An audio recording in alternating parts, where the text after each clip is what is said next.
I'm Caroline Winnett. I am the Executive Director of Berkeley SkyDeck. And I'm here with Brian Boardley, who is with our dedicated venture fund, Berkeley SkyDeck Fund. And we're going to tell you about SkyDeck, the program, what it's like when you're a global founder, right? Your company is located outside the US. You want to bring here and launch it here. And or you yourself are a global founder. Our program is designed to really support startups that are either here in Berkeley or located around the world. And many of you are going to be continuing to be located around the world as we continue to operate remotely. So we'll blast through some slides. Brian is going to review our program, and then we're going to have lots of times for questions. So please get ready to ask us whatever your burning questions are. So Brian, go ahead, kick it off. Sounds great. Thank you, Caroline. And yeah, we'll go through this presentation, and feel free to leave any questions you have in the chat box. Typically, I think this presentation covers a lot of this by the end. So you should have a pretty good basis for SkyDeck and such. So to kick things off, SkyDeck is really an entity that's run by UC Berkeley.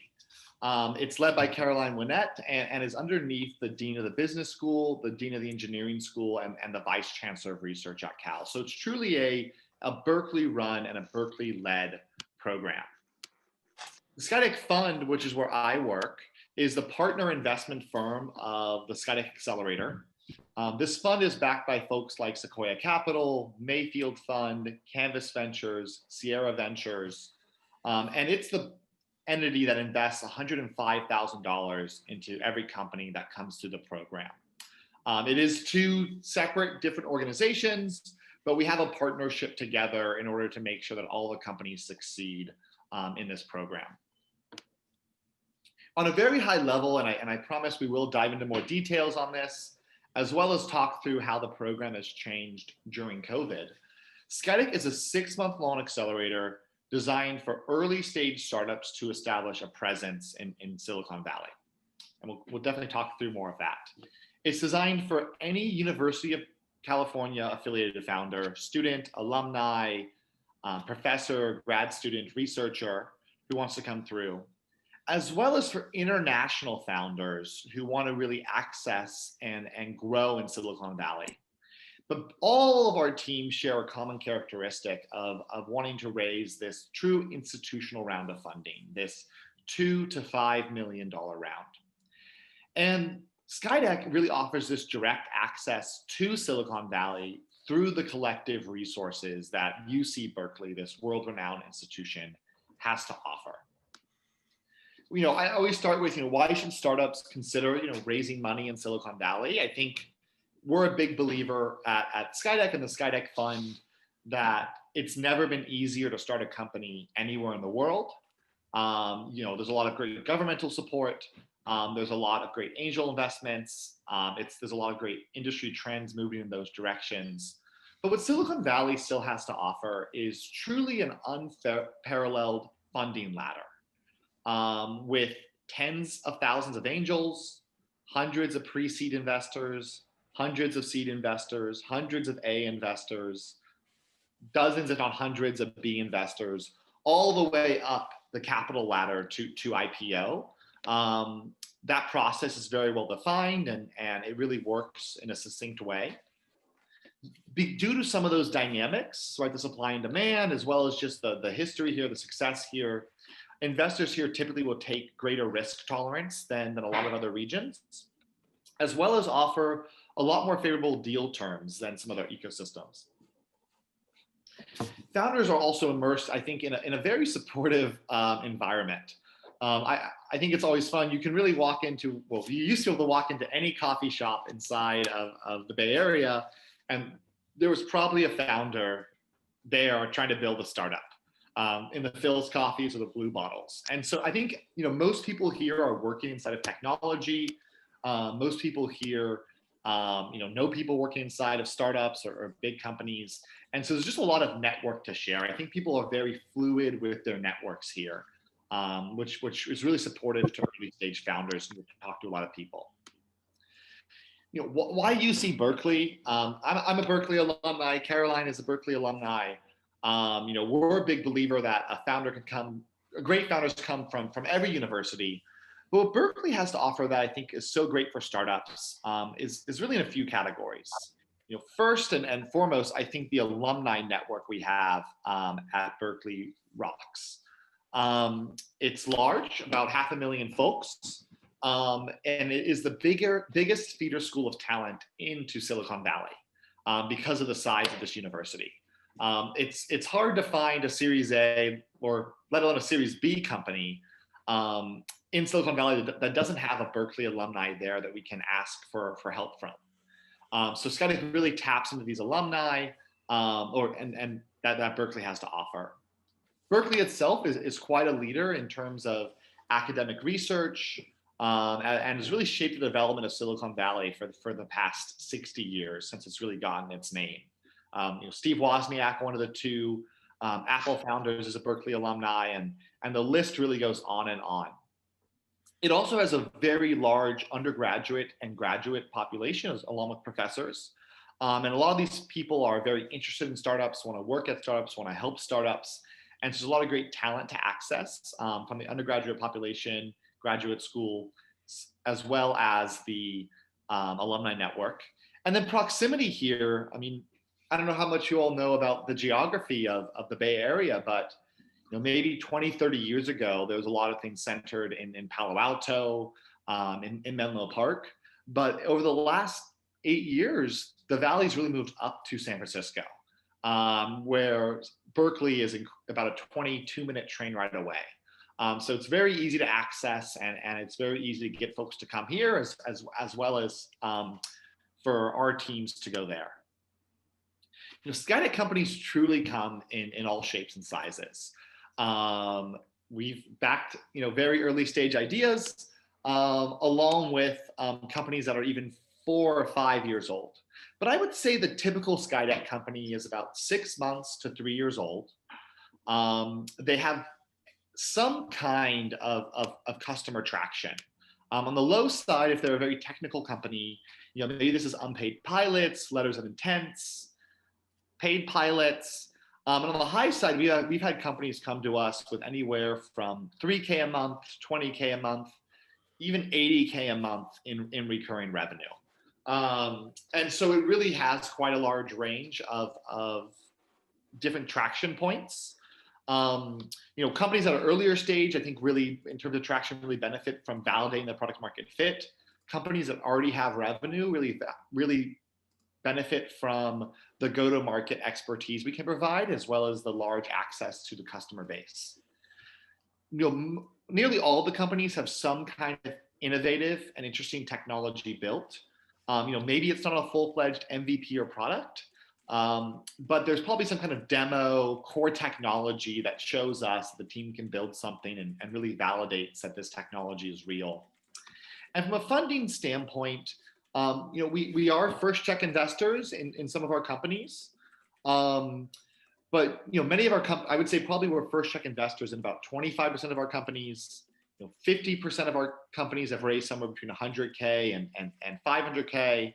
And then another 25% of our companies have raised anywhere from 500K, even up to $2 million before they come through the program.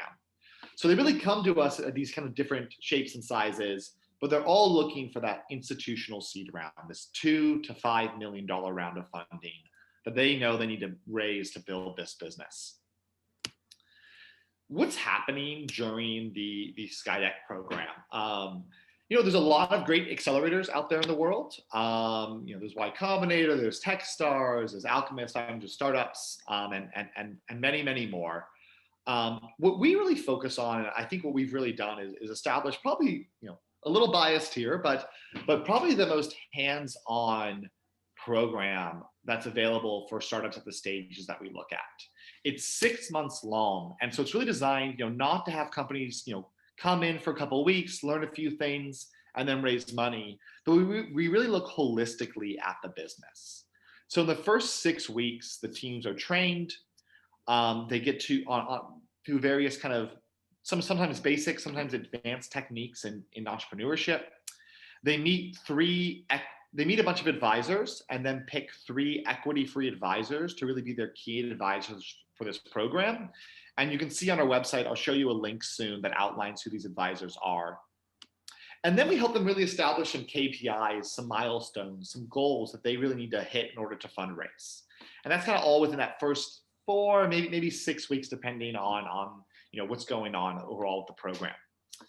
The next 4 months, right? This is why our program takes some time. We're really focused on helping our companies succeed in a variety of ways, right? We want to help our companies, not just find new customers, not just improve their stories, but grow their teams, develop technology, and really figure out what narrative they need to build and what they need to and how they need to back that up in order to raise that institutional seed round. A lot of the companies we're working with are very technical, so you can't really do much. You can't really pivot in 1 or 2 weeks. There's a little bit of a longer sales cycle, and it takes time to iterate and change. In the last 4 weeks, that's when we really focused on fundraising, and we run 2 major processes around helping our teams raise money. There is a large, amazing demo day. I think it's probably one of the largest in Silicon Valley. That occurs at the end of the program, where our teams pitch to anywhere between 500 and 700 investors, which I think many of our teams meet angels and sometimes lead investors from. But also we figured out that before demo day, we can engage the top 150 seed firms in the Valley, and we get them to meet with our teams for one-on-one pitches pre-demo day. And these are the lead investors who can really cut these institutional checks. And we have a matchmaking process for our teams to meet with these investors. So typically our teams are walking away with anywhere between 20 and 50, even 60 investor leads after our program. Kind of to summarize a little bit, why Berkeley SkyDeck, why think about this? On top of obviously a lot of that great fundraising support that we do, I really think it's access to talent, the ability to access Haas MBAs, grad students, postdocs who might want to join the startups. We're even seeing some of the SkyDeck advisors, and I highly encourage you all to look at the SkyDeck advisors, join some teams full time. There is just amazing mentorship from these advisors. And if there's someone that, if you need access to somebody for advice, for mentorship, and we don't currently have them in our network, we will go and find that person for you to chat with. And finally, we have some really strong customer development channels. SkyDeck already has strong relationships with a lot of great corporations and businesses who want to run pilots with companies. But also, the Berkeley Alumni Network is very responsive to SkyDeck when it reaches out to engage with a startup. And we've seen our teams close hundreds of thousands of dollars in revenue through these SkyDeck connections in the past. So let's say there's a company that's trying to sell to VPs of marketing or marketing teams. We'll go out and try to find the Berkeley alumni who are leaders of marketing and make those connections on behalf of our teams. We have a lot of great success stories here. Crisp came through our program back in 2018. And we really helped them hire a COO, raise money, and really build that right go-to-market strategy. In the US, some of our more well-known names are folks like Lime Scooters, who went through the Hot Desk program in 2017. Symbi Robotics, who's been backed by folks like Andreessen Horowitz and Eclipse. Most major investors in the Valley have backed a SkyDeck company at some point. But we've had great success stories from Europe, from Latin America, from Asia, and from really all around the world, as well as many from the University of California system. As the SkyDeck Fund, where I work, is the partner investment firm of the program. The SkyDeck Fund itself invests $105,000 for 5% of every company that comes to the program.